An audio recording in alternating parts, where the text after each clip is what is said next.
The first use case you described by an architect as built. Are there other use cases for this scanning of a space?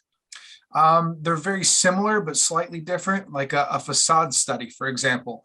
If they're only going to renovate the exterior of a building, they want to know what the different materials are. Some facades can be very complex, like apartment buildings with balconies and MEP and mechanical, electrical, and plumbing on the exterior and all that stuff. And they need to know all that's there. And it can be difficult to measure that by hand. So that would be another use case that I've been used for quite a bit.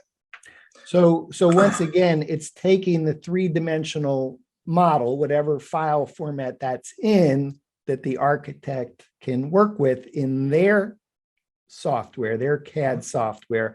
Then once they bring it into their software, they can begin designing rather than reconstructing someone else's design. They can now begin with their proposed design. Sure. Okay. So an as-built for an entire building, facade, fascias of existing, is there even a market there for fascias of buildings? For facades, yeah, especially for historical facade studies. If a town has a historic downtown district and wants to modernize their facades while still maintaining the historical value, then they would have me do a facade study so they can determine with their software, they can use that to redesign the facades of the building. One of my clients is renovating the side of a commercial building that is stores on the bottom and apartments up top. But they're going to renovate that entire facade and change the look of that. So they want to know what's there, what the different materials are and stuff like that. So there's where the photography comes in, because it can show them along with their software what's there. So the BLK360 shoots both photos, 360 photos, spherical photos, and these scan data. Yep. Okay, so now we talk about two use cases. Are there other use cases that architects are engaging immersive media for?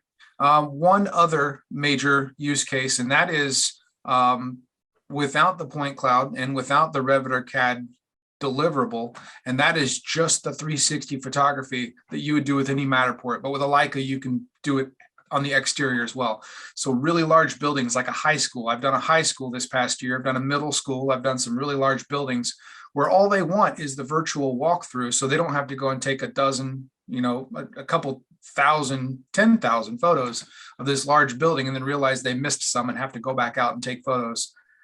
So the BLK allows me to go outside, but I typically use the Matterport inside.